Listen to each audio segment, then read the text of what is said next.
सभी को नमस्कार। मैं जितेश कुमार जांगिड़, सहायक आचार्य चित्रकला, सर्वप्रथम आप सभी का ऑनलाइन ई क्लासरूम में हार्दिक स्वागत करता हूं। जैसे कि हम आनंदम पाठ्यक्रम का अध्ययन कर रहे हैं, पूर्व के भाग में हमने आनंदम पाठ्यक्रम में संचालित व्यक्तिगत एवं समूह सामुदायिक गतिविधियों का अध्ययन किया। इसी क्रम में आज हम समूह सामुदायिक परियोजना हेतु कुछ सुझाव आपको बताएंगे। तो चलिए शुरुआत करते हैं। समूह सामुदायिक परियोजना हेतु सुझाव से, जो निम्न प्रकार से है, जिनके द्वारा आप अपनी परियोजना के विषय का चयन कर सकते हैं। इन सुझावों में पहला है, बिजली एवं पानी के संरक्षण हेतु आप कोई भी ऐसा क्षेत्र या कोई कॉलोनी या फिर कोई कार्यालय आप अपना सकते हैं, जिसमें आप नारे एवं पोस्टर के माध्यम से जागरूकता बढ़ाने वाले कार्यक्रम और अभियान भी चला सकते हैं। इस प्रकार से आप परियोजना का चयन, विषय का चयन कर सकते हैं। कचरा निस्तारण के बारे में लोगों को प्रशिक्षित करने के लिए कोई भी आप एक क्षेत्र या कोई कॉलोनी या फिर कार्यालय को अपनाएं। इसके अंतर्गत हमें कचरे का प्रबंधन कैसे करना चाहिए, सिंगल यूज प्लास्टिक का उपयोग बंद हो, कचरे को रिसाइकलिंग भी कर सकते हैं, किस प्रकार का कचरा ज़मीन में गाड़ सकते हैं और कौन सा कचरा जला सकते हैं। इस प्रकार से आप अपनी परियोजना का चयन कर सकते हैं। घायल और बीमार गायों या फिर जानवरों की देखभाल हेतु योजना तैयार करना। आप देखते हैं कि सड़कों पर आमतौर पर ऐसा होता है कि जानवरों के चोट लगने से वो घायल हो जाते हैं। इसके साथ ही भूख के कारण भी कई जानवर प्लास्टिक या फिर कांच या कील कांटे जैसी कई चीज़ें खा जाते हैं, वो बीमार हो जाते हैं।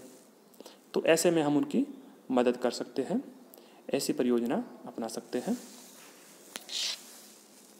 पानी, बिजली, कचरा निस्तारण, प्रदूषण के मुद्दों को सुधारने के लिए एक क्षेत्र या फिर कॉलोनी को अपनाना। इसमें छात्र समूह हैं, इनमें से एक मुद्दे को उठा करके किसी भी एक क्षेत्र या कॉलोनी में अपनी परियोजना तैयार कर सकते हैं। पुस्तक, भोजन, कपड़े, मोबाइल उपकरण इत्यादि का बैंक बनाकर संकलित सामग्री को ज़रूरतमंदों को वितरित करना। इस प्रकार की परियोजना में जिस प्रकार से आप देखते हैं कि किसी भी छोटे बड़े गांव या कस्बे में या फिर छोटे शहरों में भी कपड़ों को संकलित करके, इकट्ठा करके और एक परोपकारी दीवार पर उनको टांग दिया जाता है, और जिसके माध्यम से ज़रूरतमंद लोग वहाँ से वो कपड़े ले सकते हैं और उनको लाभ भी प्राप्त होता है। पेड़ों की अनाधिकृत कटाई की निगरानी से संबंधित योजना के साथ कार्य करना एवं वृक्षारोपण तथा वनीकरण कार्यक्रमों से जुड़ना। पर्यावरण को संतुलित बनाए रखने के लिए यह आवश्यक है। ऐसी भी परियोजना आप जिसमें आप कार्य कर सकते हैं।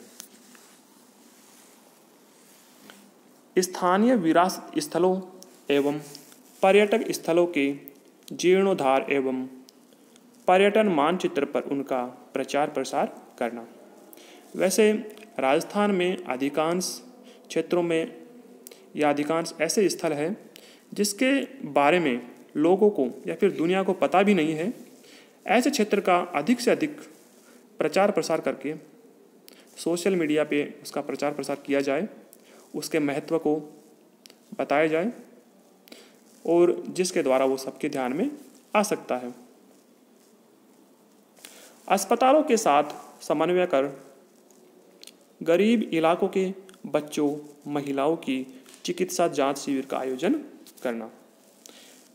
कुछ ऐसे क्षेत्र भी है जो बैकवर्ड क्षेत्र है, जहाँ के लोग चिकित्सा की बेहतर सुविधाओं से वंचित रहते हैं, वहाँ हम ऐसा कार्य कर सकते हैं।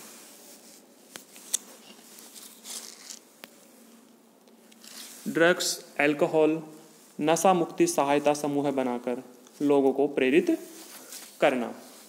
लोगों को इन सब के लिए जागरूक किया जाए, इनके दुष्परिणामों से भी अवगत करा जाए। किशोर जेलों और नारी शालाओं में व्यावसायिक कौशल प्रशिक्षण कार्यक्रम आयोजित करना। ऐसे में किशोरों की अपराध प्रवृत्ति कम होगी और महिलाओं की स्थिति भी सुदृढ़ होगी। तो इस प्रकार की परियोजना भी आप अपना सकते हैं। महिलाओं, बच्चों और वृद्ध के उत्पीड़न की निगरानी और समाधान। ऐसे क्षेत्र कई सामाजिक कुप्रथाओं के कारण ऐसे लोगों का उत्पीड़न होता है और कई बच्चे बाल मजदूरी का शिकार होते हैं। उनका हम चयन कर सकते हैं और ऐसी परियोजना में कार्य कर सकते हैं। बुनाई, रंगाई, मांडना, लोकगीत, पांडुलिपियों जैसे स्थानीय कला रूपों को पुनर्स्थापित करने और प्रचार प्रसार करने के लिए समूह का गठन करना।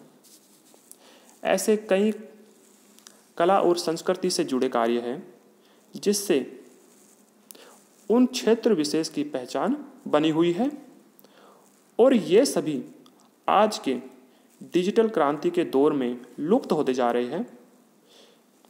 ये उन्हें पुनर्स्थापित करने का कार्य हम कर सकते हैं।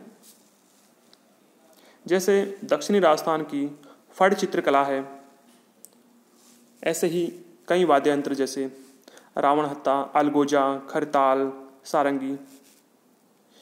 इनमें प्रवीण हमारे जो परंपरागत लोक कलाकार है, ऐसे ही कठपुतली जैसी कला है, अपनी प्राचीन लोक कला जिसे घर की दीवारों को गोबर से पोत कर, लीपापोती कर, कली से मांडना बनाते थे लोग। इस प्रकार की अनेक प्रकार की कलाएं और कलाकार हैं जिन्हें एक मंच प्रदान करने की आवश्यकता है।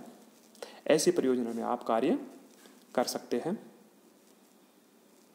सामूहिक योग या फिर ध्यान के लिए प्रशिक्षण कार्यक्रम आयोजित करना।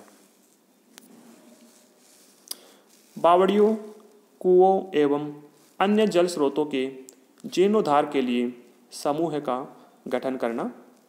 और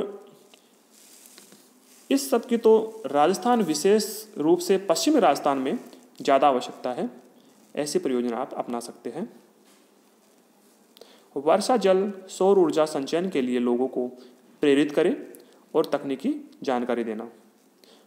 वर्षा और सौर ऊर्जा की अपार संभावनाएं होते हुए भी लोग इससे परिचित नहीं है। इस प्रकार की परियोजना आप अपना सकते हैं। स्थानीय लोगों के लिए सार्वजनिक उद्यान, पार्क आदि के रखरखाव के लिए कार्यक्रम अपनाना।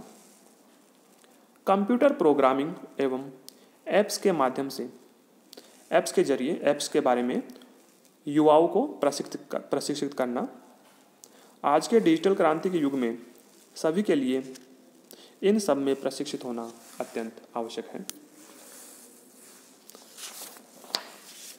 अपने इलाके में बालिकाओं के सर्वांगीण विकास एवं सशक्तिकरण के लिए बेटी बचाओ, बेटी पढ़ाओ एवं अन्य सरकारी योजनाओं में भागीदारी संबंधी कार्यक्रम अपनाना। इस प्रकार से इन समस्त विषयों का चयन आप अपनी परियोजना हेतु कर सकते हैं। उक्त सुझाव के अलावा यदि आपके पास भी कोई सामाजिक मुद्दों से संबंधित सुझाव है तो उस पर भी आप अपनी परियोजना तैयार कर सकते हैं। आज के भाग में इतना ही। अगले भाग में हम पढ़ेंगे आनंदम दिवस के बारे में। धन्यवाद।